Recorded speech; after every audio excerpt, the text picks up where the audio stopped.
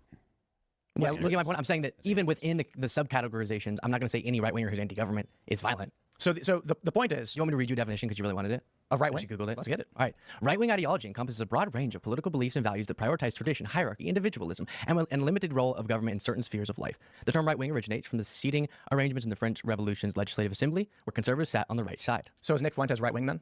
He would be really, really, really far right, yeah. But he's not an individualist.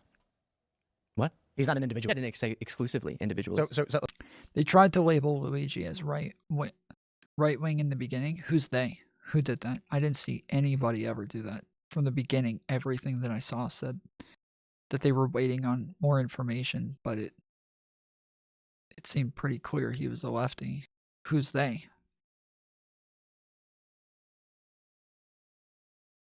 Too many categories for right, but not for left. Again, I'm going to say this one more time. Okay? I'm going to say this one more time, guys. All right? Just everybody listen. Put on your listening ears for just a second. Pretend that you understand. Okay?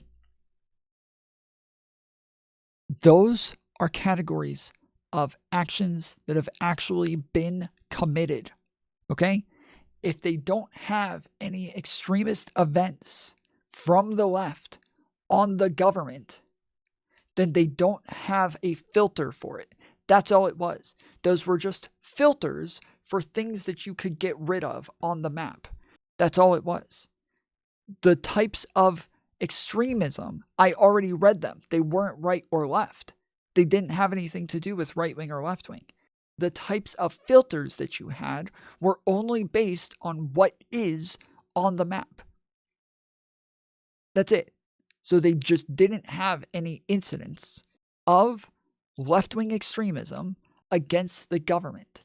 That's the only reason they only had one category of left-wing extremism, is because there was only one type of left-wing extremism that was committed. That's it. Let's go for it again.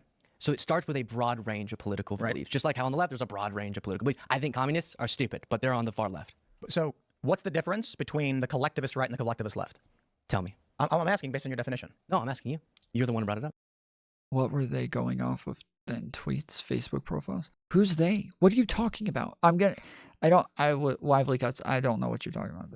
Do you not know? This is something I talk about in the show literally every single day. And the question is, do you know what you're talking about? Can you answer yes or no? Do I know what I'm talking about with the distinguishment of the government being left collectivism versus right collectivism? Yeah, I think the left wing. What distinguishes Nick Fuentes from Antifa?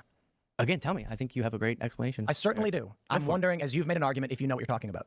How does that connect my argument? Do you know the difference between various ideologies among the right and the left? You've not been able to define it. I actually know. I would say I'm not a master in the distinguishments between different ideologies within a side. Then how can you claim the right is more violent? Oh, how can you claim the left is more violent? Because I know many of these different feelings factions and your observations from my field reporting expertise and the reading of the research. Well, then what research? From my field reporting. Oh my goodness. I hate him so much. He's so fucking retarded. Yeah. He's actually retarded. If we distinguish, say, anarcho-libertarian, anarcho-communism, anarcho-syndicalism, we can talk about tankies, we can talk about social liberals, we can talk about traditional liberals, and we can talk about the political strategies used by each of these groups, and we can talk about how they've operated over the past 20 years, a combination of news reports, political studies, and field reporting from my personal experience. Right. And when I talk about right-wing groups, I can do the exact same thing, as I've done this on the ground as well in many different countries. My question for you is, if you're... So earlier, where, what's his name again? Luke, where Luke said that you're just going off of anecdotes, and Tim said no.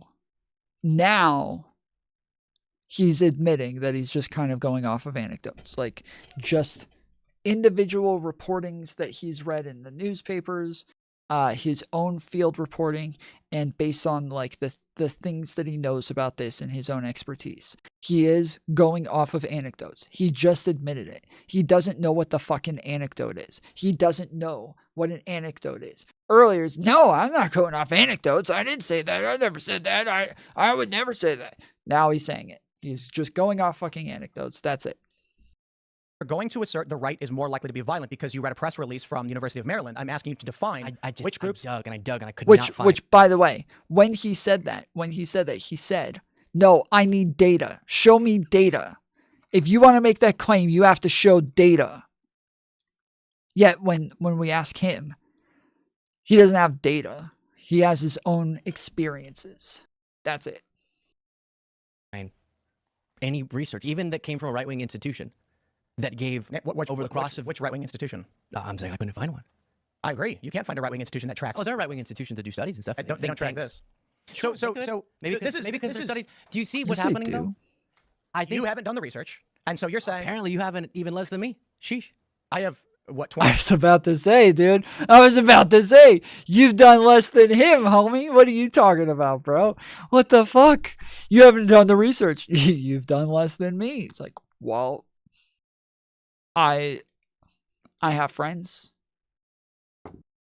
who identify as anarcho-syndicalists. That's considered on-the-ground reporting. 20 years of field reporting on the ground, and every single time you come back to give me substance, bro. That's what. None of which is on the ADL, meaning the ADL is lacking left-wing extremism. Again, it's just what they have. Okay, when you say they're lacking left-wing extremism, they have left-wing extremism on there. They just don't have it against the government. What are your examples of left-wing extremism that was committed against the government? Like what examples of that do you have? I'm asking you. I'm saying I don't get caught up, especially like let me give you another example. Crime has been going down. I could go find instances of crimes taking place, right? The FBI lied The about FBI lied about that. That crime is not going down. They actually altered and omitted those statements. Not yeah. Oh my goodness. Are these two motherfuckers?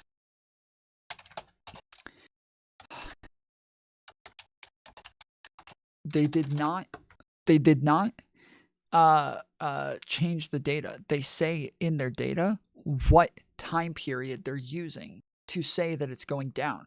That's not manipulating the fucking data.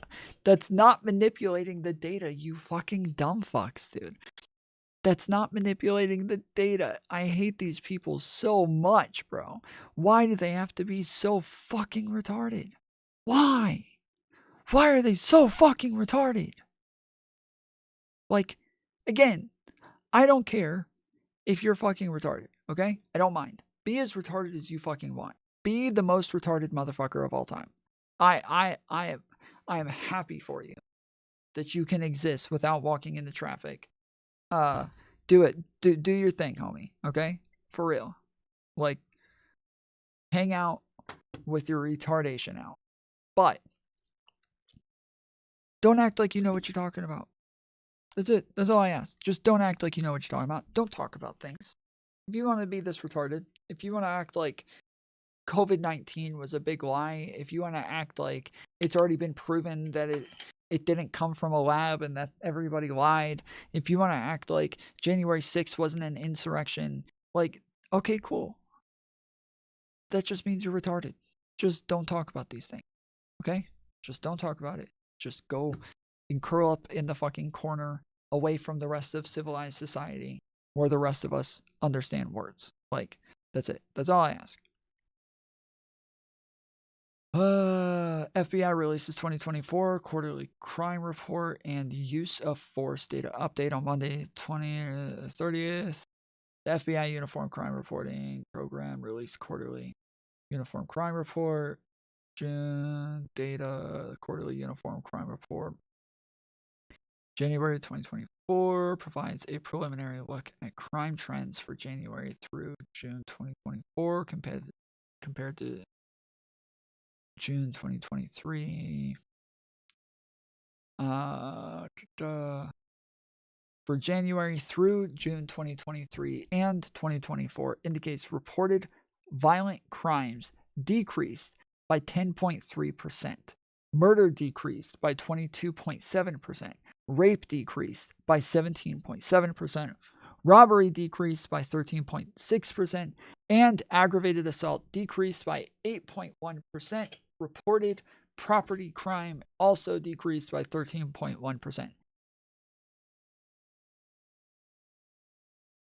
This is data from 72% of the law enforcement population participating in the collection. The following is a breakdown of the types of use of force events reported from July 1st, 2023. Deaths, 33%. Serious bodily injury, 55%. Discharge, 13%. The number of incidents will be publicly released when 80% of participant levels are met. Okay, so this isn't even at 80% reporting yet. What the fuck? They're actually complaining about the fact that this is... okay.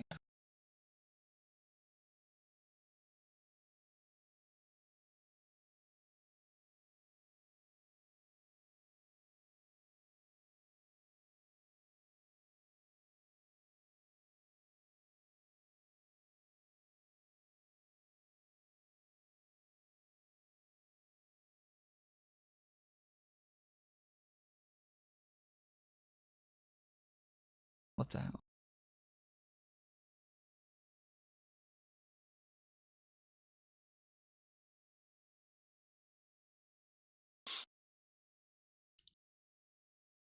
The FBI releases crime stats months after the fact. This new crime tracker is trying to be more timely, and the FBI is too. In September 2024, the FBI released data with some retroactively good news. Violent crime declined across the U.S. in 2023. Has the trend continued this year? The FBI's preliminary information says yes, but that data is not finalized, and it only includes crimes through the end of June. And what about crime in the months since a period that includes 2 attempted assassinations against the presidential candidate, multiple destructive hurricanes, and the annual summer rise in mass shootings? The FBI hasn't released that data, and it won't for several more months, as it works to collect and double-check data from thousands of law enforcement agencies. Okay, yeah, so it's still not out. They don't even have the data yet. Okay.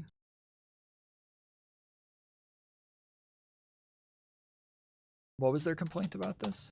Especially, like, let me give you another example. Crime has been going down.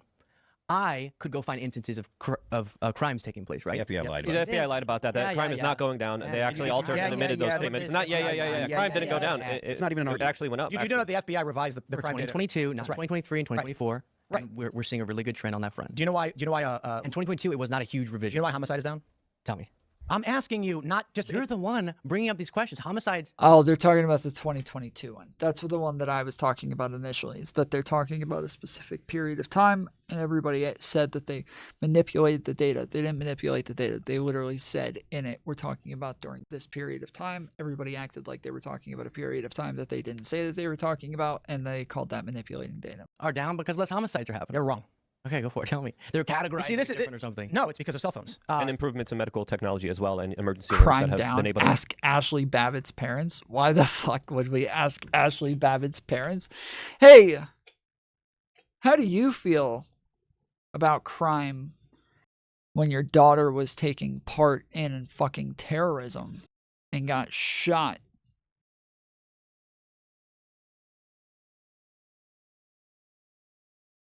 You feel like it's good? At least our law enforcement's doing their jobs. Make people... What? No. How does that... Wait, that's People good. aren't dying. That's good. Who did say it was bad? There aren't violent... Dude. Violent crimes at large are down over the last few years. I think it's crime is down, but violent crime is violent up. crime... Pull it up. Violent crime is down even with the revision in 2022. You have 2023, 2024. The reason why I'm not going to... Are you woke? Obviously not. I hate fucking criminals.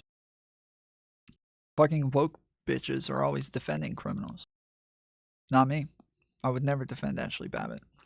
Argue with on the violent crime thing is crime has generally gone down. And I'm not here to argue it. The point I'm trying to make is you have a surface level tepid view of a lot of these things. Your view of political violence is a bunch of stories and wanting me to cite specific stories of right-wing attacks, that's just not interesting because that's not how we analyze data. It just means you're a credentialist and you don't know. Like, I just gave you another good example that y'all do a lot. Fox News will run all these provocative stories of crimes taking place. That gives me no information, no insight as to the actual broader What do I have to do with Fox News? I just use it as an example. Yeah, but don't say y'all. Yes, well, no, you just did that. Tim, you just did that. You just said, based on your own experience reading stories in the news and as doing your own journalism, that you knew that the left had done a lot more fucking extremism and shit. You literally just did that. You literally just admitted to it. Why are you acting like? And he does this every time. Every time, literally, they've had numerous conversations on his show about crime rates going up or down, and every time he argues that they're going up, and then gives specific examples of subway shootings going up or some shit like that. I don't know if you said this already, but it feels like a copy and paste of the Pat David versus David Pakman interview. Same debate handbook. I don't think it is, because the Patrick Bet David was arguing against things that David Pakman just never said. Like, it was just shit that David Pakman never said. He was arguing against the ghost from the very beginning. Just never, ever engaged with anything that David Pakman had to say. Whereas here, he's engaging with it, kind of. He's just pivoting over and over and then, like, making up new things to like defend his arguments. Whereas, yeah, this is totally different. He's not arguing against things that Luke never said. I'm talking about Fox News. Is there a specific story you're talking about? It sounds like you're alluding to Laken Riley, or when you say that specifically, like Fox News is running with these stories that don't depict an accurate, representation of what's going on in the world. No, I mean, no, just stories about crimes happening. There was a lot of focus for. Yeah, I don't care about cover crime. Let me tell you why I cover it, but they never contextualize it with here's the broader crime. The reason why I asked you the cell phone question is that when you have people who do like surface level stuff, you'll listen to a YouTuber say all Fox News is doing is pulling up like a story of individual murder and then acting like it's out of control. That's something I refer to as a scaling problem. We know this as social media exacerbates knowledge of issues, making us feel like it's more likely to be occurring when it's actually not. So I have no problem saying that violent crime is down. There's a bunch of different institutions that argue, like, I think shoplifting has gone way up, so in some areas it shows that crime is up, but then violent crime is down. Some people say that's the crime that really matters. The cell phone point is actually really important because when you laugh at it, you seem confused by it. We're talking about multi-order. I was confused why you would bring. I know that technological advancements impacts either crime in general, or how law enforcement reacts to it, or how medical professionals do. I just was laughing that you brought that up as if to refute my point about how anecdotes of crime doesn't debunk. Yes, this is what Tim always does. He always does this. Always, always, always. Every time you get into an argument with him over crime, he starts bringing up anecdotes. So like the person in chat just a little bit ago who was like, oh, you think crime went down? Why don't you ask Ashley Babbitt's parents? It's like, what the fuck? Like, why the hell would you think that that's like, why would you think that is all, at all, like a relevant thing to say? Not even Ashley Babbitt, but Ashley Babbitt's parents? Like, who gives a fuck what they think? Like, why? But this is like it's always about some anecdote about, oh, you think homelessness is down? What about that story the other day saying that 12 homeless people set up tents in the fucking subway? What about that? There was loitering all over the place. The cops, it took them almost half an hour to clear them out of there. You didn't even read the story. You don't even know anything about this, okay? I don't know why you're talking, okay? You haven't done your research. Just admit it. Just admit you haven't done the research. You don't know anything about this story. So you don't even know about crime, dude. You don't even know about crime. You don't even know anything about homelessness. You have no idea what the homelessness data is, okay? I'm sorry, but you just don't know what it is. That is Tim Pool in a nutshell.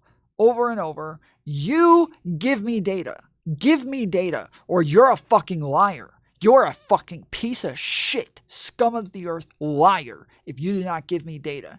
Oh, here's the data? Dude, do you know about this one thing that happened this one time? Oh my goodness. If you don't know about that, then yeah, you don't know anything about this. Let's just move on. Oh my goodness. Oh, bro. No, I asked you about the cell phone thing because people who are single order thinkers can't comprehend how something like a cell phone means homicide is down. I can comprehend it. It's actually really simple. Yeah. Although there are still stabbings, although there are still shootings, the fact that we can call 911 right away means the person is less likely to die. So you'll end up with a larger amount of attempted murders and aggravated robberies, but less homicides because people survive. Phones haven't changed that much in between when Trump left office and when Biden has been in office. I'm talking about the general trend decline since the 2000s till today. There's a lot of contributors. That's one of them. Cell phones is the biggest contributor. It's actually rather surprising. People don't think about these things. Like one of the things that we think as to why crime has gone down is the removal of lead from gasoline. And then you might have someone be like, well, how does that happen? It's like, well, lead was actually frying people's brains in the air. And well, I don't think lead and gasoline had nearly the effect that lead and paint did, but okay. So to bring it all back, like with like the Nick Fuentes story and all that stuff, we take a look at the body of body politic 20 years. Putting that how many right-wing Kasparian protests have there emote been to over 20 use. years? Let's go. Depends how you define protest, but many. I mean, especially during the pandemic, there were a lot of anti-lockdown type protests. Over the past 20 years, you had the Tea Party protests. Tea Party protests. There too. It depends on how you define it too. Like there's some militias out there. They're 3%. And herein lies the problem. Proud Boy type groups. So. And this is the problem with institutionalized left-right dichotomy. The American colloquial right has nothing to do with white supremacists or anti-government or sovereign citizen movements. Literally nothing. However, the mainstream liberal Democrat position incorporates these groups in some degree into their facets, notably in their protests and in their body politic. So when we say AOC, for instance, is aligned with the left, or how about this? Bernie Sanders and Elizabeth Warren both said violence is wrong. No one should be doing this. It's horrible, but people can only push so far, as if to imply the healthcare CEO actually took an action that warranted the anger of people to be happy that he died. The right doesn't have that. So the Republican Party does not have that. Like why? What?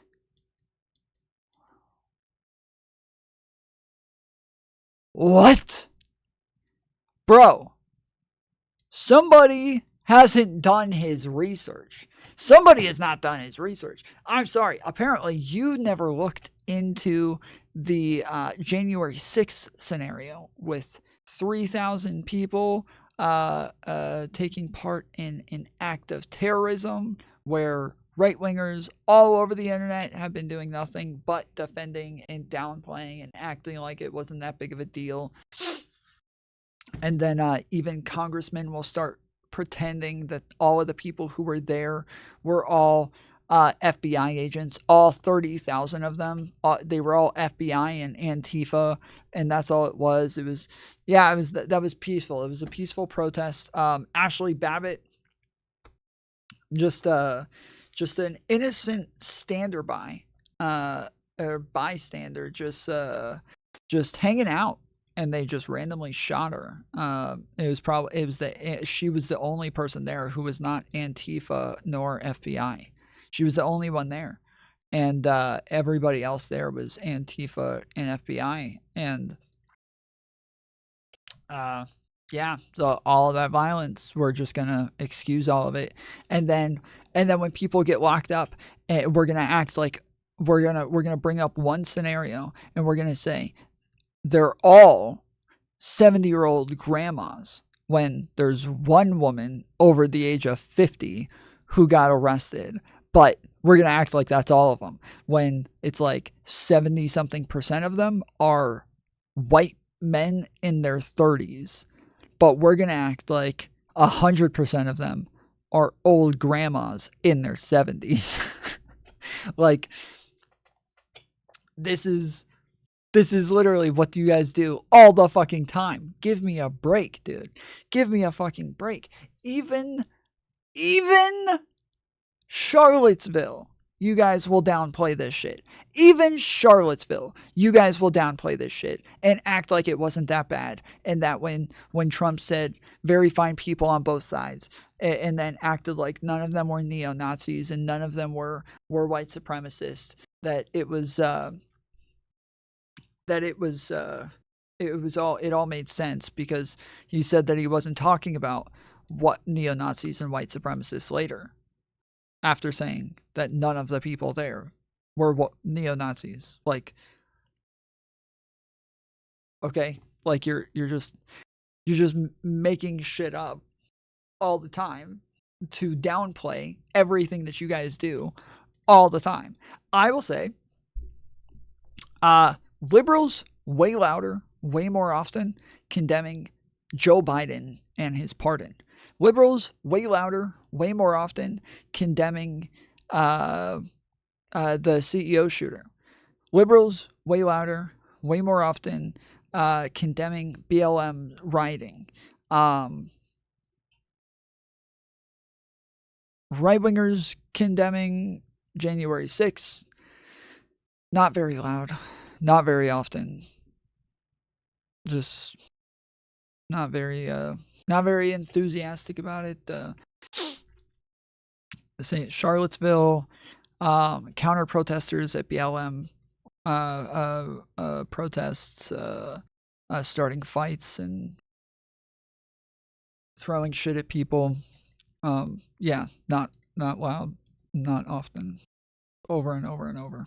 For months was Paul Pelosi mocked for having his head bashed. Being mocked is different from advocating for killing. Yeah, and respectfully too, January 6th was a big yes, deal quite with literally. You think it's not encouraging political violence to laugh when it happens to your opponents? No. What about wanting to I have no problem. January 6th writers? I have no problem with the left laughing when someone on the right is injured.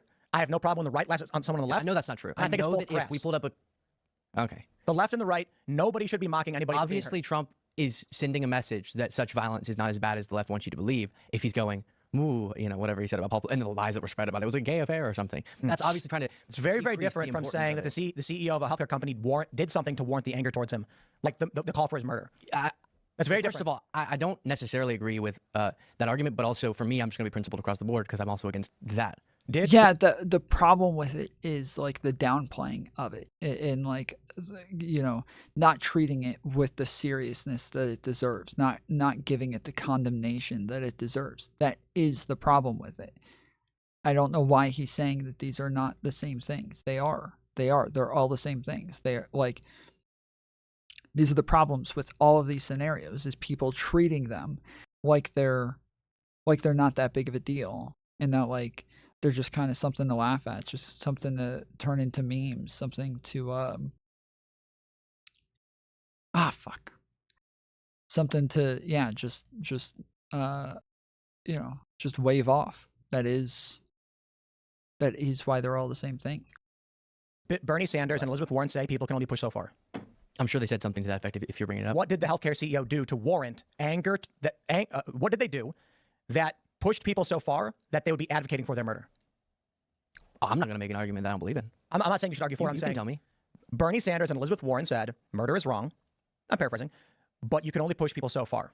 That statement means the healthcare CEO did something that warrants people calling for their death. I'd love to see the clip if you want me to break it down. Yeah. Well, what they're alluding I was going to say, I at this point, if he's going to keep bringing it up, I would say, like, I've already told you I don't know anything about this. So if you're going to keep bringing it up, I'd rather you pull it up and show it to me because I can't. You already know that I can't engage with you on a topic that I know nothing about.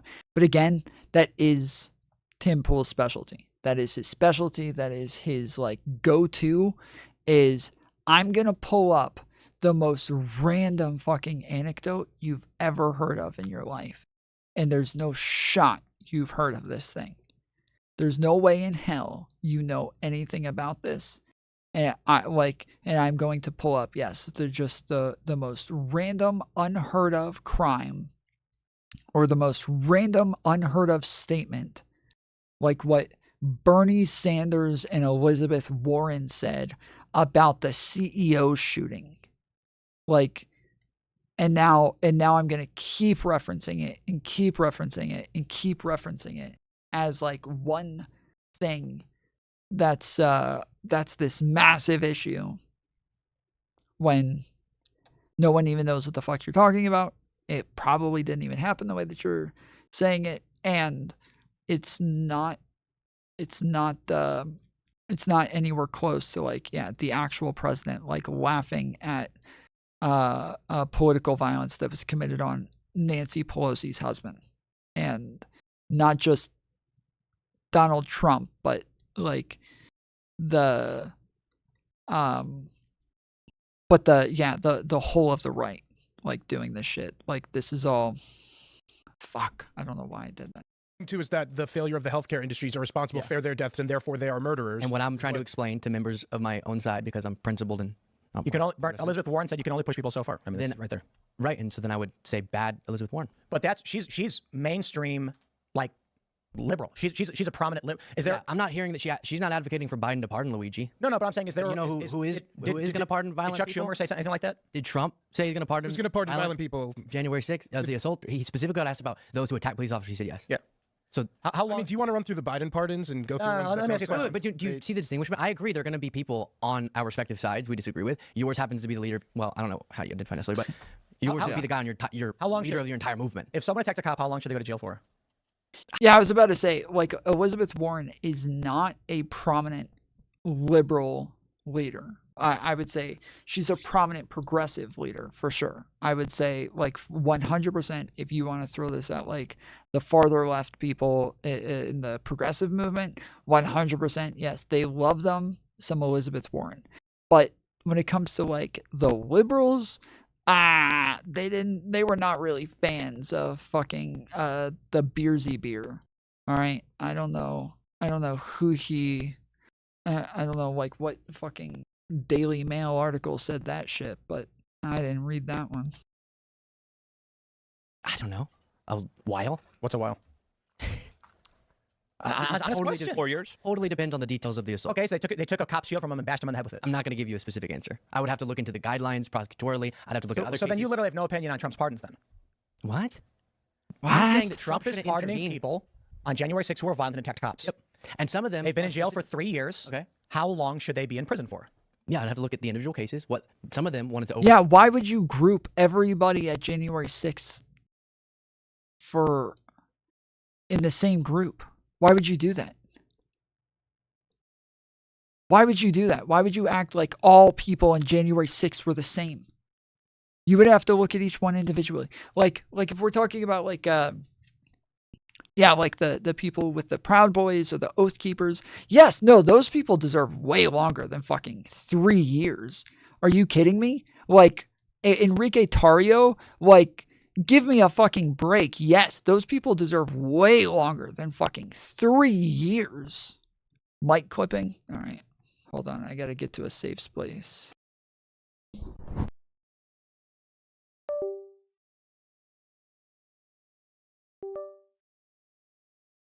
Safe spaces. I'm doing it now. We're doing it live. Yeah, I don't know. Like, why would somebody just group all of them together? Who in their right mind? He wasn't even the Proud Boy guy leader. What? He wasn't even the Proud Boy guy leader. It doesn't matter if he was the leader. He's the one who did it. I don't know why. Again, I don't understand. Why do you guys always have to bring up the most fucking irrelevant arguments of all time? Every time, like, without fail. You always bring up the most irrelevant arguments. Like, and it's not just one of you. Like, it's always all of you. You're always going to bring up the most irrelevant arguments. And I'm going to tell you why. I'll tell you why, okay? It's because you guys don't engage in logic, all right? I'm just going to let you guys know, okay? You don't engage in logic. You don't care to engage with the topic at hand. You want to engage in talking points. That's it. You just want to give talking points, right? The guy bringing up Ashley Babbitt earlier, he just wants to throw out some talking points. Tim Pool throwing out the fucking, oh, well, what about Donald Trump's January 6th pardons? Talking points. Enrique Tarrio wasn't even there. He wasn't even at the Capitol. Talking point. Not relevant whatsoever to his fucking charges. You don't have to be there. If you know what the charges are, you know he didn't have to be there. He's the guy who planned and organized the fucking event.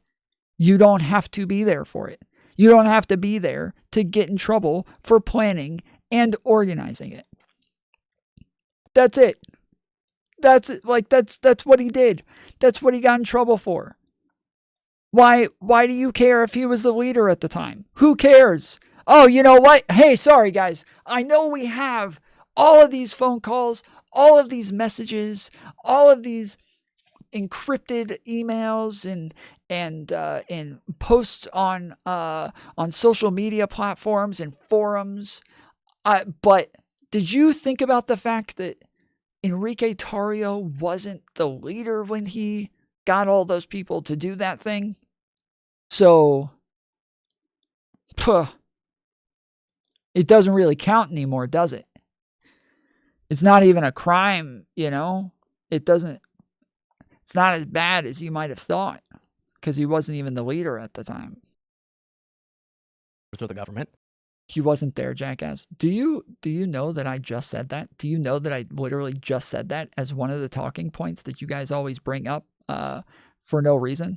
Do you know that I literally just fucking predicted this shit and you turned around and said it anyways? This is actually like you're literally doing it in real time. Like it's like you're a fucking bot trying to prove me right now. You're like, oh, he said that we don't engage in logic and then we just engage in talking points instead. And he thinks one of the talking points that we're gonna bring up is that Tarrio wasn't even there. Well, you know what? He wasn't even there. Showed you I am logical. Got him. So that would add. That would mean you're neutral on Trump's pardon then. No, because I think You that the misread? prosecutors who brought these cases, then brought them in front of a jury and got convictions should be respected. Just like how I don't think that Biden should Well, have pardoned his son. I can't really scroll it And back. even Okay, these if I cases are misread it, my far more serious, bad. but What did I think those what did you say? outcomes should be respected because I respect the justice. more serious And so my point is this: And then- if you don't have a thought on how long they should be in prison, it's Do you fine notice to this is say what you do a lot, though? It's fine to. He wasn't? Okay. BJ Sal, I said you guys are bringing up irrelevant information. BJ, I said you guys are bringing up irrelevant information, okay? For you to say he wasn't though. I never said that he was there. I never said he was. I said it's irrelevant. I literally already explained it. I literally explained it in detail by saying you don't have to be there in order to plan the event. I already said this. Unless you think that you do have to be there in order to plan the event, unless you think you do have to be there in order to organize it, unless you think he had to be at the Capitol in order to send text messages, emails, phone calls, post on message forums, in order to plan the event. If you think that that's the only way he can plan the event is by being there when it happens, then make that argument, because that's a fucking wild argument I would love to hear. You can only plan it months ahead of time if you're at the Capitol while you're doing it. That's the only way you can do it. You got to be at the Capitol the whole time you're planning it.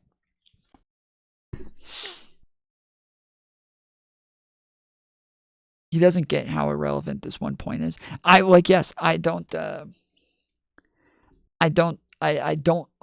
don't know how people are actually so fucking retarded to where I'm literally in the middle of explaining how they don't ever engage with points and they just say talking points. And then I tell them the talking points that they're going to say, and then he fucking says it right after I tell him he's going to say it. Every time. They do this every time without fail. They do it every time. Waiting room?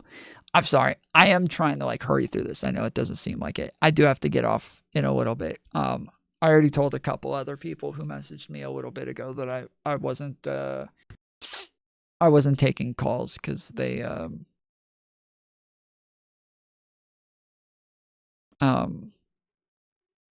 because I wanted to make sure I reviewed this before I got off. Because I am at what is it, 10 hours now?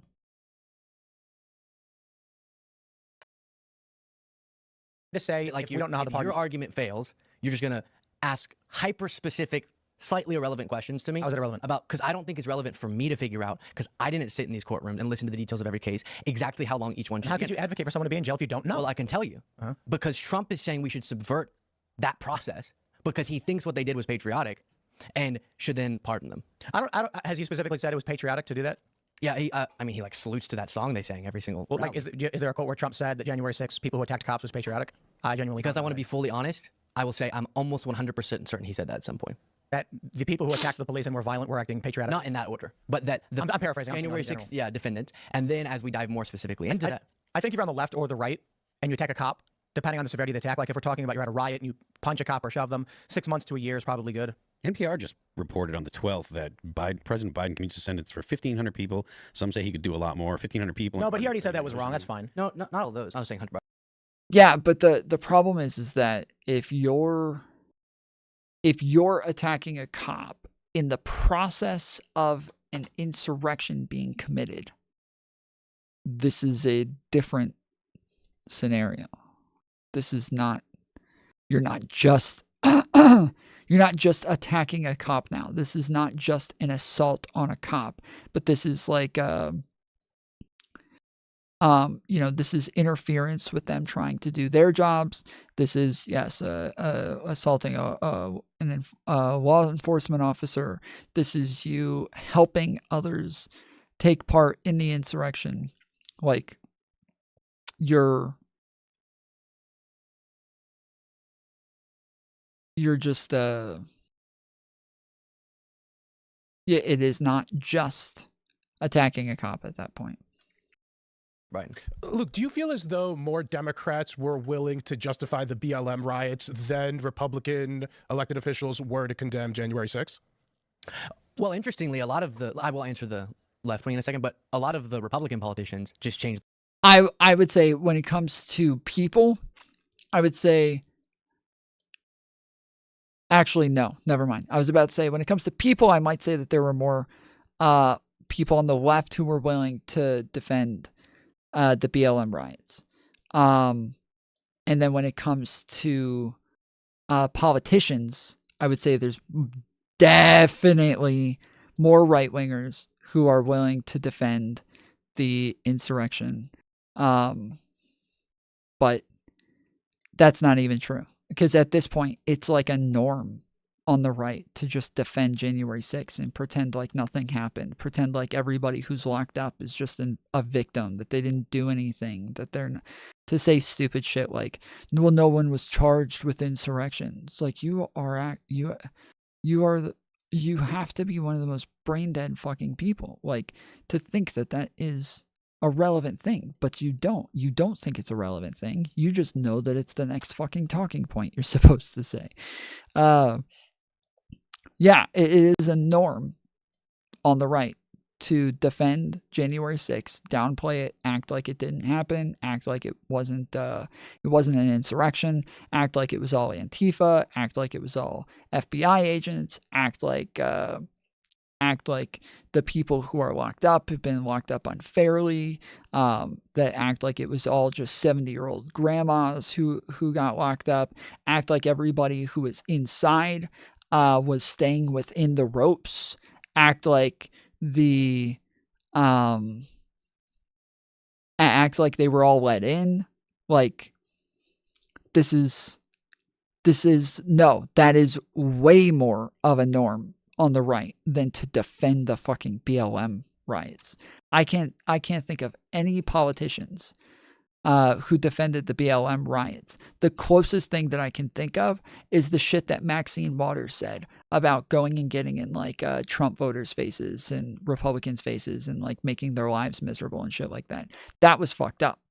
But she got condemned by all the fucking Democrats for saying that shit and got in trouble for it. Whereas, yeah, the people on the right, you can have Marjorie Taylor Greene running around talking about Israeli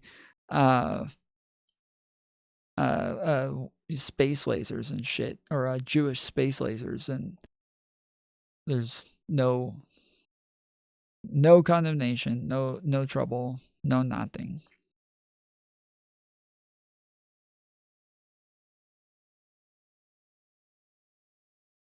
Their position. So initially it was like unanimously that was bad. Now almost all of them apologized for what happened that day. And we all, as I was explaining one of the times here, we all missed the broader danger of trying to block the peaceful transfer of power that led up. January 6th wasn't the whole thing. That was the ending, and that was more individuals. But Trump's effort to prevent Biden from coming to office is what I really take issue with.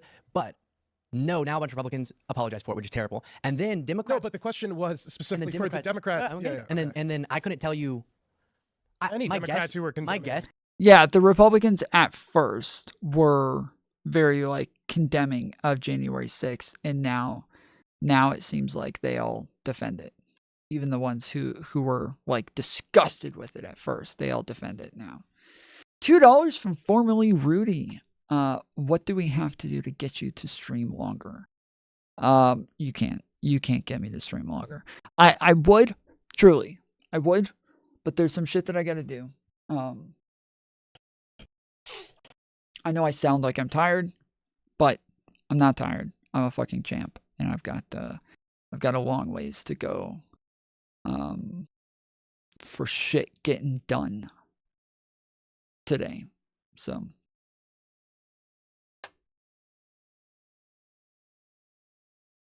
would be that more Republicans have apologized for the violence on January 6th than Democrats. But let me get to the caveat. Then Democrats who apologized for violence during BLM, very limited. They would all say violence is bad, but the cause was. It's the voice of the unheard, like MLK. Remember? But then I'd get to. I think it's a fair criticism to say maybe some were too quiet about the violence. Like none of them were out there saying this is fine. Well, yes, they were taking a knee. They were taking a knee. Many of them, Nancy Pelosi and some but you're Democrat mixing leaders, and they they would show up to a peaceful protest, and then as a part of that, people would be exploited. Maxine Waters with the whole January 6th was originally named Stop the Steal, and now they're all like, no, why? We weren't there to stop the steal. Yes, exactly. I've literally had numerous debates where they're like, bro, we don't even know why those people were there. I'm like, yes, we do. They were there to stop the steal. They literally were chanting it. 30,000 people fucking chanting. Stop the steal. Hang Mike Pence. They were all saying it. We heard them. I don't know what you think. Like, I know that, like, in the propaganda videos that you watch, all you see is over and over them showing, the doors opening and saying that everybody was let in. And then you just see a bunch of people walking between the ropes. And you're like, wow, it doesn't look all that bad. Couldn't be. That doesn't fit the definition of insurrection. They didn't even have guns. But it's not the it's not the reality of the situation. That's not how it really went. So you have to go find them in restaurants, and you have to get up in their face. Like that's not direct violence, but that's encouraging. Here's two phrases for you: respect the diversity of tactics, and snitches bringing that up. And snitches get stitches. What? Okay. No, but then Kamala Harris also was posting a bill fund for BLM rioters, and oh my goodness, y'all are the ones supporting the politicians who say this, like Trump. Say what? Who justify violence? Why did Trump justify violence? I thought we just went through that. We didn't. I asked you for examples, and you said I don't know. Squint at me. Tell me what you that think. Is not. No, it's like whenever you don't have an answer, you just get confused and say, "What are you talking about?" No, that is because that's not what happened, Tim. You're fucking insane if you actually think that's what happened. He literally just said that there were points where initially he was defending the police. Then at other points he's defending. He's not defending the police. There's points where he's defending what they saying that they shouldn't have done those things to the police. Then other points where he's saying that that they didn't do anything wrong. Other points where he's saying, oh, well, they might have done something wrong, but it wasn't that bad. Like he did explain this. I don't know why he's acting like this didn't happen. Think about. Yeah, I'm genuinely confused. Okay, let's try this again. To me because I am, obviously, if I ask you a question and you just don't answer, and then you go off the street. Because I only speak ad hominem. I only speak on. I haven't done ad hominem. All you're doing is saying you do this, you do that, you do this. You're not actually giving me substance. Oh no, I was saying I was just shocked that you didn't listen to my substance earlier. But so the January 6th. While I'm only going to speak on things I'm very informed on, so I'm not going to tell you exactly to the month that they should get. I do respect the fact that they were prosecuted in a court of law, and I don't think Trump, to send a message to his base that what happened on January 6th was good, which is why he would do such a pardon, should be pardoning folks who were violent. Or I think 3 years is long enough. Yeah, and that's a wrong statement. Long enough for what, Tim? This is actually mind-blowing. The fucking retardation that's going on here. This is actually insane. I think 3 years. I think 3 years is enough. For what? For which crime, Tim? For which one? For planning to kill somebody? For planning to overthrow the government, for just walking inside the Capitol, yeah, sure, okay, fine, I'll admit it. If they were some of the people who just stood outside the Capitol or who walked inside the Capitol, I will say 3 years is fine. I think that's fair. I think it's fair. 3 years is fine if you were just one of the people who was just there taking part in the mob justice, okay? But for the other people who were organizers, who planned it, who had weapons on them, who had stashes of guns ready to go, who had who organized tons of people to show up, who had like blueprints of the fucking building ready to like navigate the entire thing. No, for those people, no, 3 years is not enough. I'm sorry. You don't get to try to overthrow the fucking government and just get like a slap on the wrist for it, like you just got in trouble for drug dealing. No guns? Yes, guns. Yes, guns. Stands, but okay. How's it wrong? I just explained it to you. No. You didn't. You said the court process should play out the way it is. My opinion on the amount of time should be served for a crime is not just wrong because you like courts. No, I get that. You need to explain why the time frame I'm asserting should be longer than 3 years. No, I'm saying the default, you have to have overwhelming, compelling evidence that someone has been wronged to justify a president stepping in and saying, I'm subverting the justice system outcome. Do you agree with that premise? No. That's a moral. So you're making a fascist argument. What? A fascist argument? You are making the fascist argument that the hierarchical structure of government is just and should be upheld regardless. Why? Okay, I'm not gonna.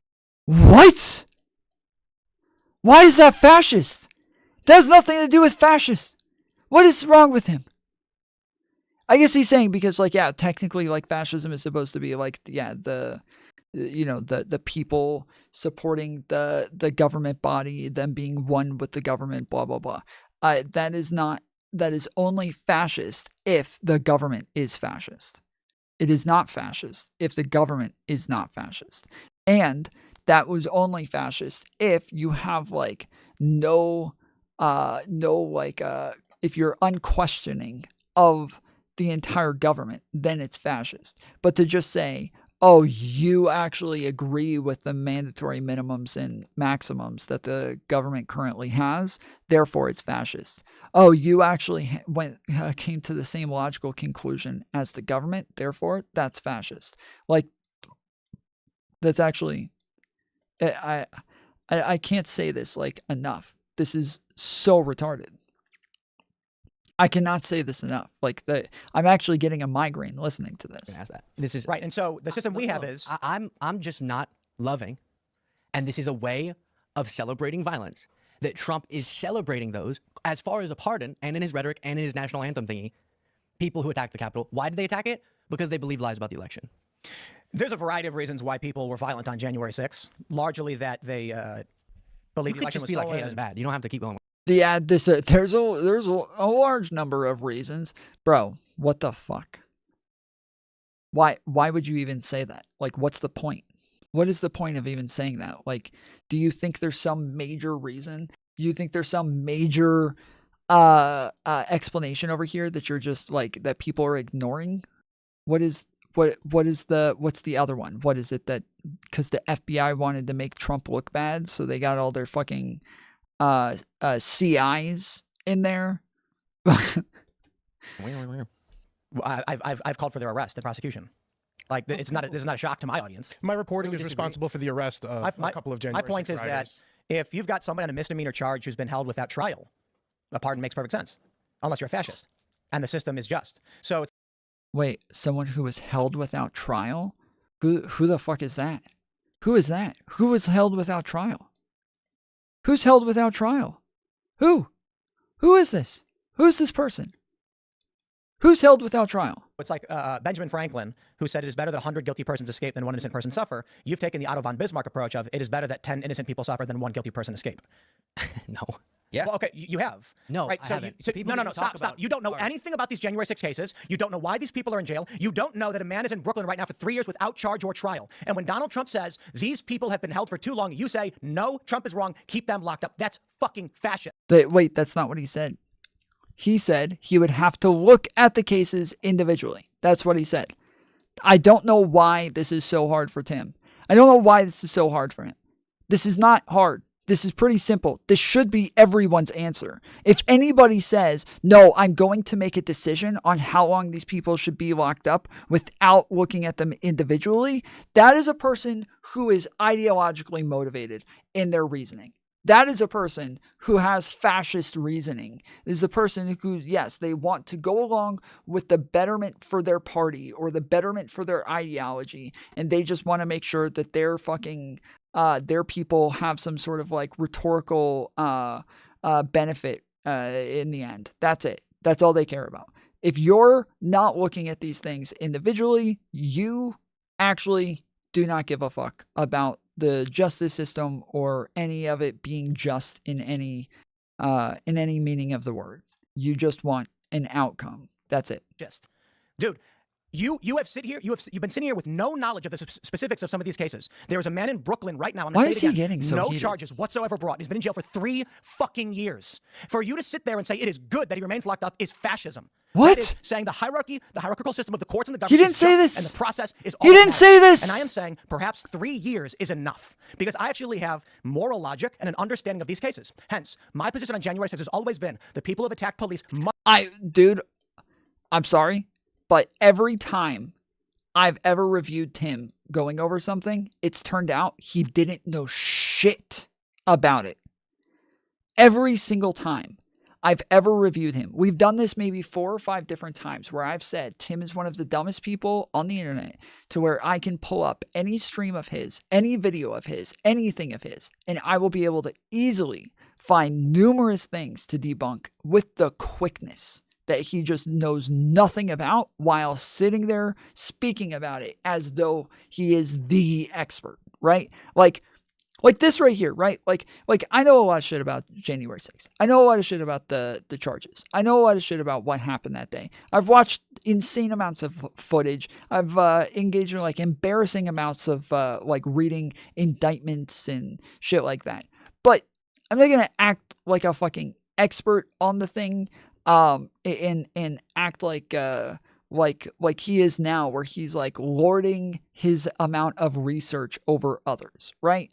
That's something that like is odd, but especially coming from Tim Pool, who I would almost bet hasn't read any of the indictments, and he's probably not even right about these people and how long they've been sitting without trial or some shit. Like, if he's right, there's probably more reason to it. There's probably more information to it, but he just, yes, he's always quick with the fucking anecdotes of, you guys are talking, you're initially making this broad sweeping statement of, I think 3 years is enough for all of these people who have been locked up. All of these people who have been locked up, I think 3 years is enough. And then when Beasley argues with you, you move to this anecdote again. The fucking Tim Pool, like, I don't know what to call it. Like the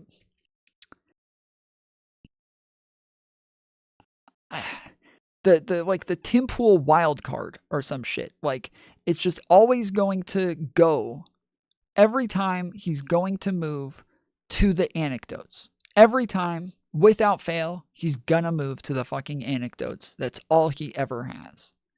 Must go to prison. But 3 years is a fucking long time for assault on an officer. We have seen people on the far left, notably when they were firebombing shit all across Minnesota, 33 people murdered. And how many criminal charges did we get for this? When they firebombed a police station and forced the police to evacuate. On May 29th, 2020, when thousands of far leftists firebombed the White House grounds and set fire to St. John's Church and injured 100. There weren't thousands there.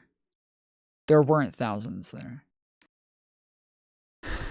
I'm not even going to bother pulling this up. There were not thousands there. Police officers. How many fucking people went to prison for 3 years? How many of them who never showed up on that day are in prison for 20 years? Enrique Tarrio wasn't even in D.C. on January 6th. And you are saying that man who only... Tom is all talk. He can't back up jack shit of what he says. Dude, where's my curve? Why don't you come on?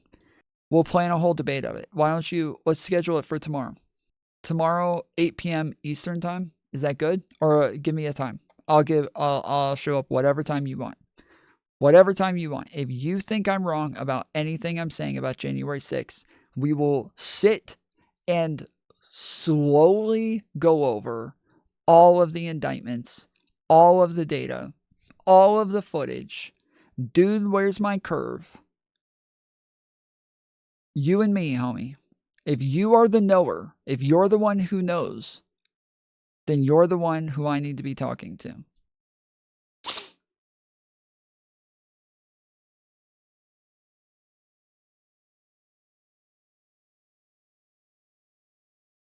Where did he go?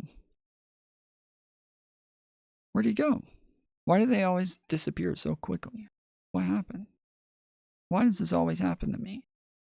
I chase everybody off. I just want a friend. Do it now, Tom. Prove this guy hasn't been locked up for 3 years without trial. Wait, prove this guy hasn't been locked up for 3 years without trial. Why would I prove that? I didn't say that. Why are you telling me to prove something I didn't say?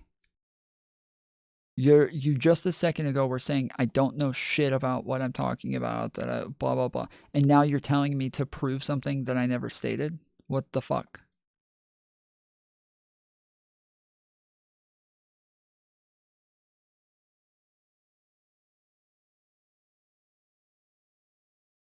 Why? Why are you telling me?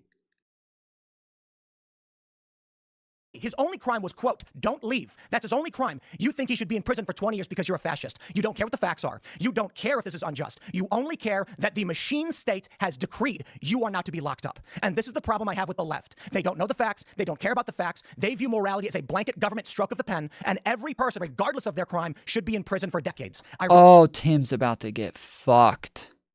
Tim is about to get fucked in the ass, dude. He is about to get so fucked, dude. Luke, do not let me down, you little soy fucking bitch. Do not let me down right now. Fuck this bitch in the ass. Me too this motherfucker. Or have him me too you after this shit. Rejected outright. The people who fought cops should go to prison. They did. It's been 3 years. But when you've got people who are on misdemeanor charges for having walked into a building at 4 p.m. after the riot, and I know some of these people, they walked into a building for 2 minutes and walked out, and they got 18 months for that. I don't see you defending the innocent people who walked onto a public grass at a public building after a riot had been completed. You don't know. You don't care. You've taken a tribal position, and people are suffering because of it. Now you say that Donald Trump saying the injustice that we've seen warrants commutation or pardons. You say that means... Bro, this is such an odd grandstand from him. This is such an odd grandstand when he didn't even ask Beasley about any of this stuff. He didn't ask him about any of this shit. He didn't ask him about one piece of this. Everybody take a second, hit the thumbs up button. Appreciate y'all joining. Take a second, hit the thumbs up button. Means is advocating for violence. This is the ultimate problem. Then you cite a press release. Is the host gay or does he just like fucking asses? Neither. I just like rape. I just like other people getting raped. Maryland saying, but the right's more violent. There is a distinction between a white supremacist as a right-wing group and a run-of-the-mill Christian conservative who showed up on that day not to protest. Let's talk about Brandon Strzok. He never went in the building. He was on the other side of the building. There was a permitted protest. Is it? Stop crying, Tom. As you have Tim sitting here doing this right now, right next to me, on screen, you're telling me, as I'm sitting here laughing and smiling, to stop crying. This is true. This is true. I need to stop crying. I did not become the fucking #1 Snecken Slither player in the world by being a fucking crybaby. Alright? I did not become a professional slitherer by being a fucking baby back bitch. He walked up the stairs and he was yelling. They put this guy in prison. There is Owen Schroyer, who was at a permitted rally, who was yelling death to communists. They put him in prison and specifically cited his speech. My dude, you don't know what you're talking about. And it's fine. I get it. We try to be polite. We try to be nice. You don't know what you're talking about random things that he never said anything about. Again, back to an anecdote that's totally irrelevant to the whole thing. Just back to the talking points. Fucking talking points. Just go back to being an NPC again. But there are so many young liberals who sit here and say, the corporate press told me that these people are bad, and the machine state government has decreed it by pen. So I don't care what crime they committed. I don't care what the jury said. I don't care who was on the jury. Enrique Tarrio, who was not there, should be in prison for 2 decades. Mantis, I saw your message. I can't respond to it right now, but I saw it. I will respond when I get a chance. Tell me this now. Why is Enrique Tarrio in prison? Yeah, so they uncovered with him his plot to overthrow the plot. Now he's asking why Enrique Tarrio's in prison. Now you want to ask, after you did your whole freaking grandstand that you can clip and put all over Twitter and crap. Now you want to ask why Enrique Tarrio is locked up. Why didn't you ask that before doing your grandstand? Why didn't you ask him that before you did that? What the hell? What is wrong with you? What is wrong with this guy? Enrique Tarrio, is it? Yeah, and his organization. What plot? Who's they? Give me some prosecutors. Give me some fucking data. Stop squinting at me and saying the prosecutors did a thing. You didn't know. You didn't read it. You didn't read the court papers. All you know. Bro, oh my goodness. Oh my goodness, this is embarrassing. Luke, fuck this bitch. Fuck him in the ass. Hard. I know what happened. I read the fucking papers. I have the data. He had hundreds and hundreds and hundreds of encrypted messages in chat groups where he was telling everybody where to be, what time to be there, what weapons to bring, what to do once you get inside, how to get in there, where you're going to go, where to meet ahead of time. He had tons of posts on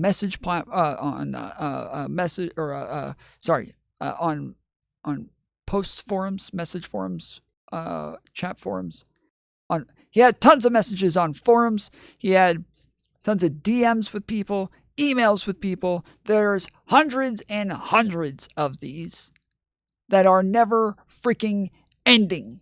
There is an insane amount of evidence against Enrique Tarrio for planning the entire thing, which is what I said earlier when I said some loser in chat is going to say, well, he wasn't even there, as a totally irrelevant talking point because he got in trouble for planning the entire fucking thing. So he didn't have to be there to plan the entire fucking thing. And then that loser immediately said, but he wasn't even there. It's true. You don't even know the facts. I promise. Look it up. He wasn't there. He got in trouble for planning it, bitch. Not for being there. He got in trouble for planning it. Okay? He got in trouble. He got charged with seditious conspiracy. And he pled innocent. And he was tried before a jury of his peers, and he was found guilty and convicted. Thank you very much.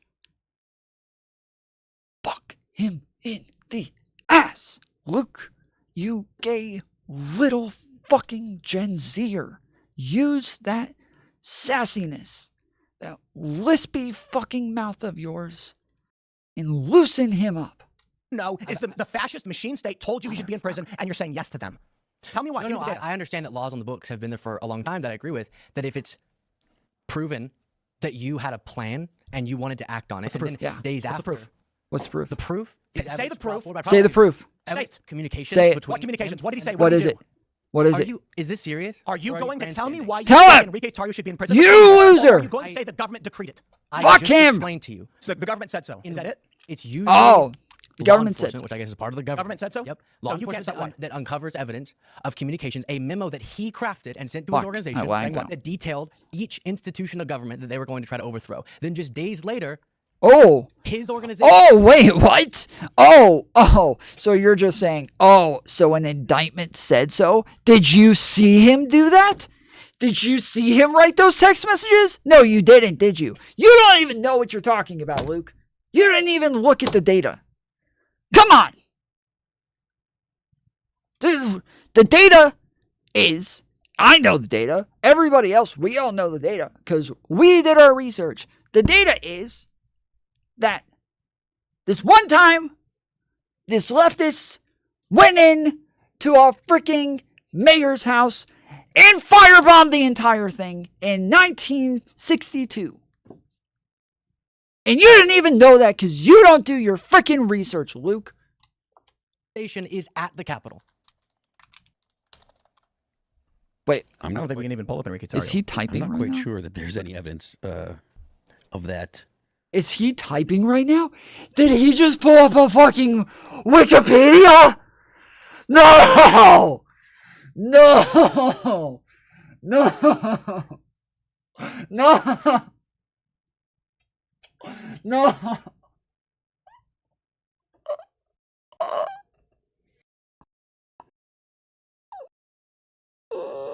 I hate them so much.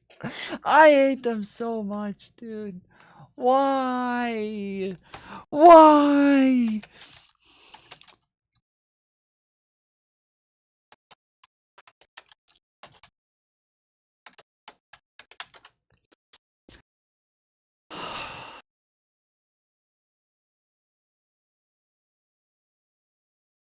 Leader of Proud Boys indicted in federal court conspiracy and other offenses related to U.S. Capitol breach. Okay, let's fuck this one. How about the indictment itself? Let's just. Oh, wow. Oh, so there's him.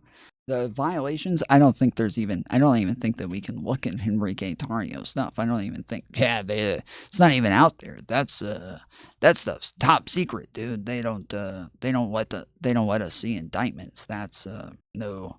Oh, Enrique Tarrio? No. I'm pretty sure the indictment said because he's a bitch on the right is what it said. Where it said we don't like him because he voted for Trump. That was according to the CIs who arrested him.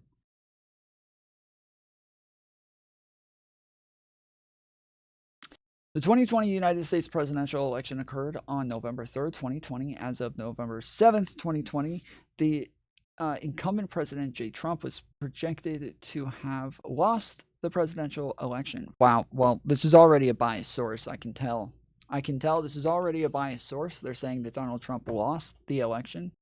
Or that he was projected to have lost, not according to OAN. They said that he won. So this is obviously a biased source.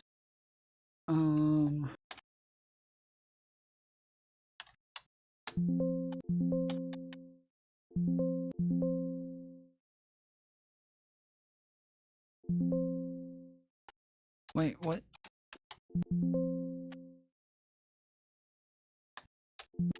Why isn't this letting me control F anything?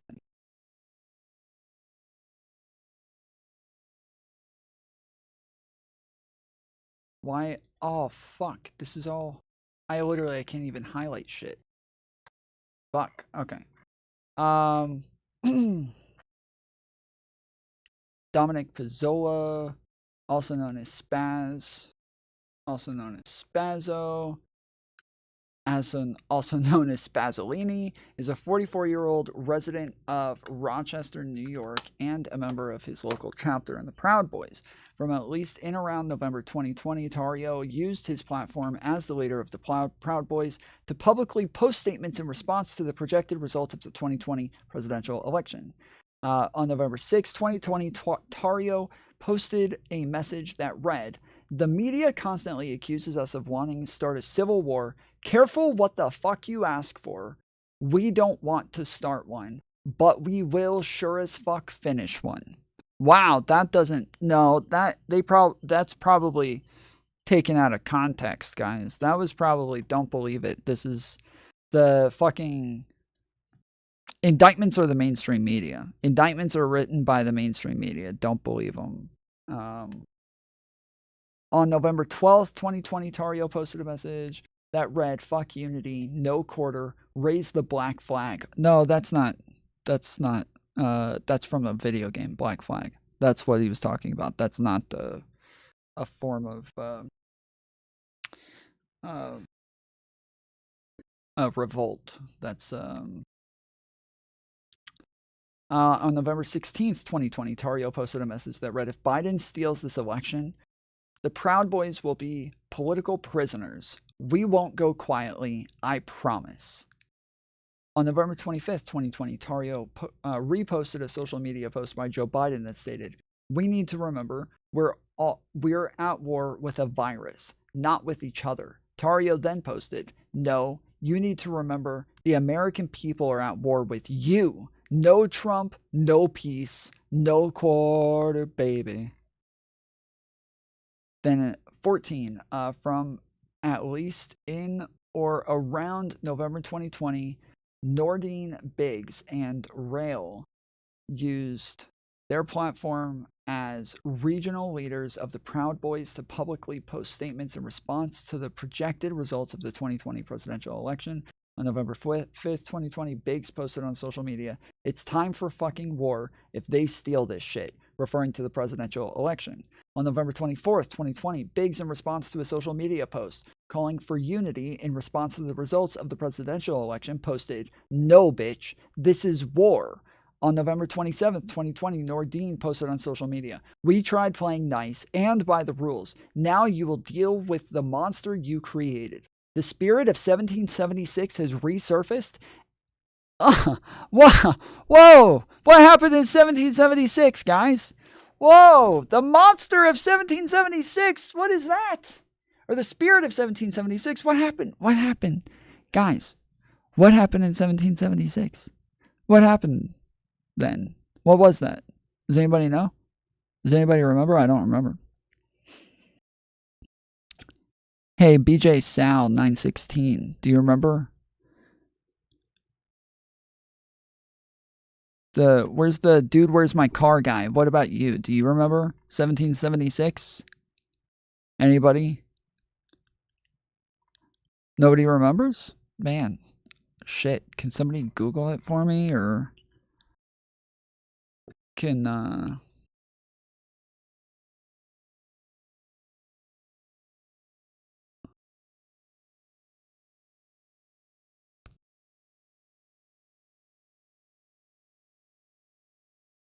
So the spirit of 1776 has resurfaced and has created groups like the Proud Boys, and we will not be extinguished. We will grow like the flame that fuels us and spread like love that guides us. We are unstoppable, unrelenting, and now unforgiving. Good luck to all you traitors of this country we so deeply love. You're going to need it. Sheesh, that's... He probably meant that, like, not like a threat or anything. The founding of the Declaration of Independence. Oh shit. So that was like a full-on revolutionary war, right? Huh. It's interesting that that's what he's referencing. I wonder what he could mean by that. I wonder what he could mean by that. On November 27th, 2020, Rail posted on social media, hopefully firing squads are for the traitors that are trying to steal the election from the American people. Firing squads on... Oh, huh. On December 12th, 2020, that guy is a lefty, obviously, right? Because he keeps saying things that are violent, right? And right-wingers don't do that. Right-wingers don't ever do that. So this makes him a lefty. It's almost like we should have had guns on January 6th. Oh, you should go read the indictment for the Oath Keepers. Go read the indictment for the Oath Keepers if you were unaware of the guns that they were supposed to have. There were actually 25% of the people who were arrested had fucking weapons there.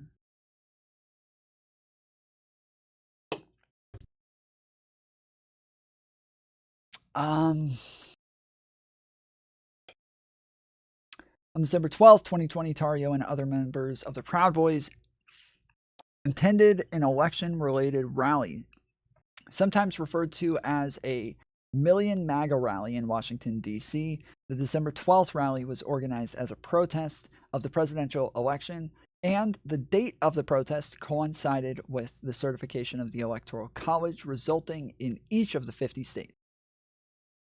While in Washington, D.C. on December 12, 2020, several Proud Boys were involved in an altercation in which Proud Boys members were injured, including a knife wound suffered by one person. It was probably Antifa who did it to him. Didn't the left push this nonsense of a war in Ukraine? That's a lot of deaths. No. Russia did? What? Do you think the left saying, hey, we support self-defense, is them pushing the war? You think it's their fault saying, we support you guys in engaging in self-defense? Does that mean that it's like the right's fault that Kyle Rittenhouse engaged in self-defense as well? Like, what is the, how, where's the fucking logic here? On December 17th, 2020, Tario posted a message on social media, which he admitted that he was, hold on. Is Mantis just having like a spaz attack, or she's going all out? Let's fucking go. Base. Posted a message on social media in which he admitted that he was a person responsible for the burning of the banner. Tario claimed that he took action because he would not stand by and watch them burn another city. Tario ended his message by stating, come get me if you feel like what I did was wrong. We'll let the public decide. So yeah, so there's like literally tons and tons and tons of evidence against Tario. Purpose of the conspiracy. The purpose of the conspiracy was to stop, delay, and hinder the certification of the Electoral College vote. This is literally stated. So where you guys are like, we don't know why they were there. Well, Tario did know why they were there, and his indictment knows why they were there, and they state why they were there. So while you guys don't know anything about this stuff, you just haven't looked into it, you're just totally unaware, and you think nobody really knows, we all know. The people who have ever looked into this know. The people who watched the videos from January 6th, we all know. We heard 30,000 people chanting, stop the steal, hang Mike Pence. We heard it all. So we're all aware. Encouraging members of the Proud Boys and others to attend the Stop the Steal protest in Washington, D.C. on January 6th. What was that? What's the Stop the Steal protest? Does anybody know what that is? Where has anybody ever heard of that? MW with the 5 gifted memberships. Let's freaking go. Boy. Thank you, sir.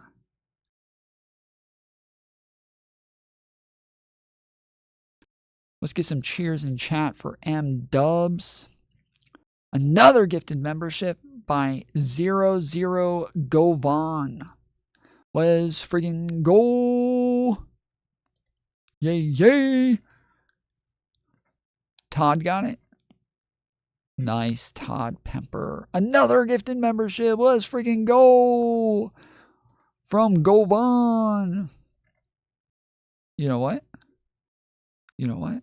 I got something for y'all while we're at it.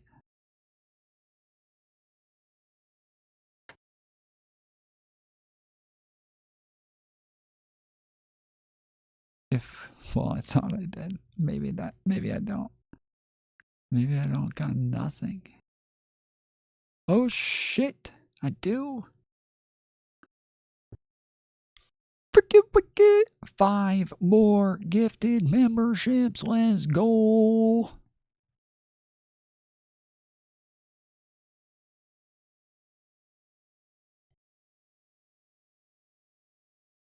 Thank you guys. Appreciate it. Using websites and social media and other electronic communications to raise funds to support travel and equipment purchases for the trip to Washington, D.C. Obtaining paramilitary gear and supplies, including concealed tactical vests, protective equipment, and radio equipment for the January 6th attack. Dressing incognito on January 6th rather than wearing Proud Boys colors that had been prominently displayed at previous events.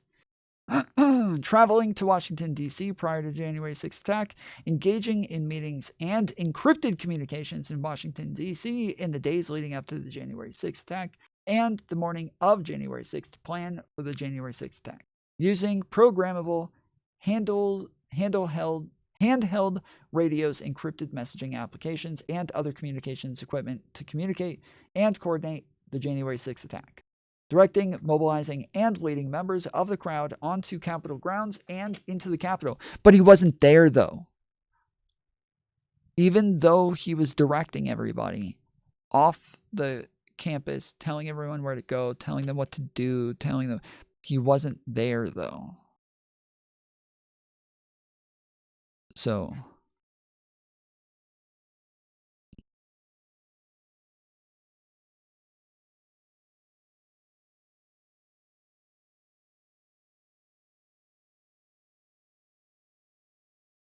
wasn't an insurrection, was more like a tour. You are the fucking idiot that I keep mentioning that's only seen the videos of them opening one door and only one video of them walking between ropes. But do you know? It's actually crazy. So they weren't just walking between the ropes. There's tons of other videos of them in tons of other rooms. But there's one video of them walking between the ropes. And the reason is because they had to go down from this room to that room in order to get to where the Congress members were. So they were all flooding down from this room to that room, which was a straight shot, which just so happened to be between the ropes. You guys act like, oh my goodness, look, they're walking between the ropes, dude. It's pretty much like a tour, bro. They're all running straight towards the freaking chambers where all of the congressmen are currently in session. Your boy, Roy Boy, like a fucking woman, immediately falling to the ad homs because he's too emotional and doesn't like a masculine man sitting up here owning everyone's asses in fucking Slither and talking down to him like the dumb fuck that he is, defending January 6th, the treasonous bullshit that it is. But to stop being a soy boy, I had to become a fucking terrorist sympathizer. I promise you I would rather be a fucking soy boy. I would take soy boy over fucking traitorous terrorist sympathizer any day. Because I love me some America. Sort. Yeah. You know what? I'll say this. The idea that Enrique Tarrio... So remember, we can't. Oh, I don't even think we can look at Enrique Tarrio's stuff. I don't even think we can do that. I don't think we can even pull up Enrique Tarrio. I don't even think we can pull it up. There's not even evidence of that. No, we don't even. Yeah. No evidence I'll of say that this.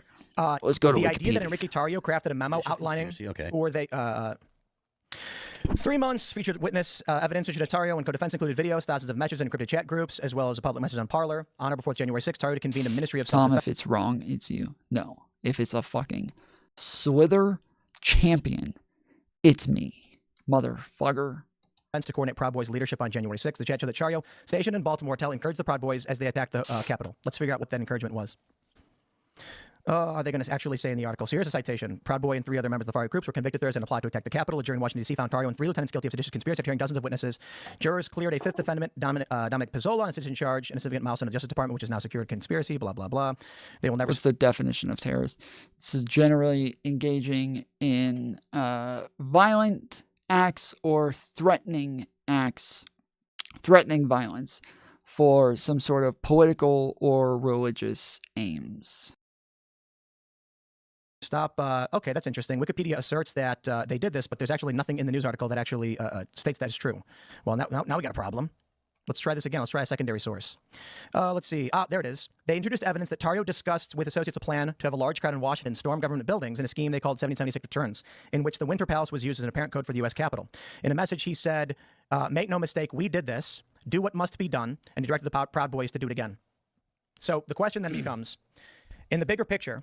So are you going to at all acknowledge that you just blew up over something that I was absolutely citing fairly? True. Thank you for bringing it back to that. Thank you for, I totally forgot that happened. Thank you, Luke. I don't think you cited it fairly. What? That's what he said. Everything I just read is what he said. I think people should be prosecuted for engaging in plans to overthrow a government. That's kind of that's a very loose definition of plans to overthrow the government. Y'all don't seem to be that informed. Wait, look, respectfully, I cover a lot of protests and riots. A lot of people try to protest and riot and occupy government buildings. Yeah. I've seen it so many times, and they never get charged, and nobody. They're not locked up for 3 years without trials. So, do you think that qualifies as trying to overthrow your government? No.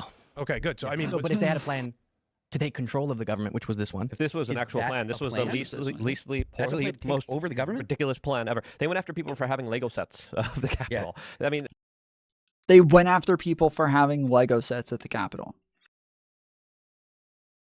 You guys, just so you guys know, you're on their side. This is whose side you're on. You have a violent attack on the Capitol with over 30,000 people there, and this guy is saying that they went after someone for having Legos at the Capitol. This is your side. This is your people. The level of political prosecution, would you even admit that there was some level of politics when it came to the prosecution of the J6ers? Would you say politics played a role in this? Engaging with this as thoughtfully as possible, not trying to grandstand.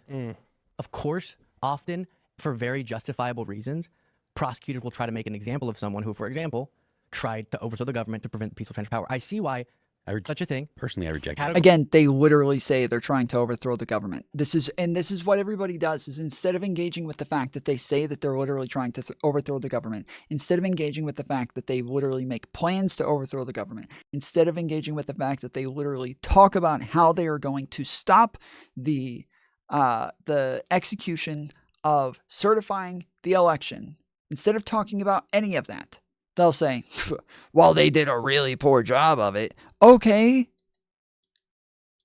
If somebody tries to shoot at my head and misses, I don't stand there afterwards and like, you know what? Not even that big of a deal, dude. You kind of suck at shooting, so whatever. Who gives a fuck? You know? Let's forget about it. You're good. Categorized as sedition overthrow the government would be uniquely bad to prosecutors. And political. Our side says the election was BS. Yeah, I know. It's because your side is a bunch of fucking retards. You guys are the dumbest motherfuckers of all time. You guys are cultists. You've been duped by the dumbest person you could possibly be duped by. I can't imagine being duped by Donald Trump. Like, truly, I cannot imagine falling for anything that guy ever has to say. But you guys did. You guys did, and it's the even funnier thing about it is that his lawyers, who were the ones who came out and told you guys about all the evidence and all of the conspiracies that were happening, right? His lawyers already admitted that they were lying to you. They already admitted that they were trying to overthrow the government themselves. They've already admitted that they took part in trying to overthrow the government as within the electoral college process. They've already admitted to this. They've already been convicted. They've literally been convicted. They literally pled guilty. And they've literally agreed to testify against Donald Trump in their fucking cases. His lawyers are traitors. Yes, they're all traitors, right? And so are the fucking 20 other people who worked with Donald Trump inside of his Oval Office and inside of his cabinet, who all came out saying that he was a racist and a fascist and that he was a danger to democracy and that he always praised people like Hitler and said he needed generals like Hitler's and praised all sorts of other authoritarian leaders. All of the other 200 Republican officials who all came out and endorsed Kamala because they said that Donald Trump was a danger to democracy. You guys have a literally never-ending line of cope. And so this is what, like, when we're talking about cultists, right? When we're talking about dogmatism, when we're talking about people who are unwilling to engage in facts, they're unwilling to engage in logic, they're unwilling to engage in any sort of institutional program that will make sense of things. They you guys, when I say they, you retards, are unwilling to relent and engage in thought processes. And I don't even have to like blow it up to like logical formulas or like premise, conclusion, academia, anything like that. I don't even have to, it doesn't even, no, thought. You guys are unwilling to even engage in thought. Donald Trump just tells you what to think and you just think it. You don't even go through a thought process. You just think whatever he tells you. You go with your NPC bot programming. Do exactly as daddy tells you to. Yes, daddy. Spank me harder, please, daddy. And then you move forward without any sort of logic, any sort of evidence. And then even as they continue to tell you that they lied to you, they tell you over and over that they lied to you, they can literally tell you that they lied to you, and you will still sit there. No, I think it was stolen from us. Yeah, I think it was stolen from us. I actually don't like that election. That election was not fun for me, so I don't think I like that one. So I think I'm gonna run into the Capitol this time. Yeah, that's you guys. But all right, I'll be back on tomorrow.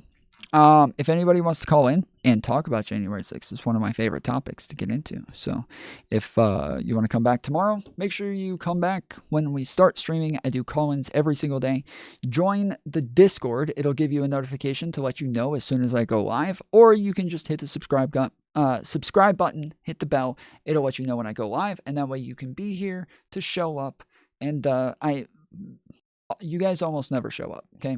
Honestly, you guys almost never show up because almost none of you have ever even looked into January 6th. None of you even know what happened on January 6th. I'm pretty sure most of you think that that's just the day that like Donald Trump held a rally and then everybody peacefully protested outside and stood there. But I'll give you, it was mostly peaceful protests. That much is true. So I appreciate everybody donating today. Appreciate all of the monies. Appreciate all of the memberships. Appreciate all the tips. You guys have been awesome. Yeah, I should be back on tomorrow. We got a lot more to get into tomorrow. We're going to go over the government lockdowns tomorrow. We're going to go over some of the issues in Hollywood failing, and we're going to go over the Supreme Court decisions on TikTok, most likely. It looks like they are currently, Congress has voted to get rid of TikTok, and the Supreme Court's hearing challenges to those votes. So, what's in chat if you think nobody's going to show up to challenge me tomorrow because right-wingers always run away because they're a bunch of scared little babies.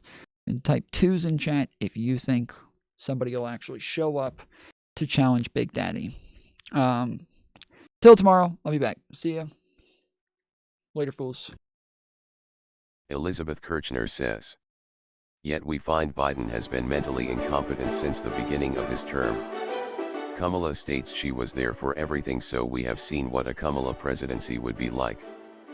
Freddie Drongo says, "Fuck you all 07. Formerly Rudy says, 1. Joshua says, Jan 6. Pelosi and feds led rebellion with infiltrators dressed as MAGA.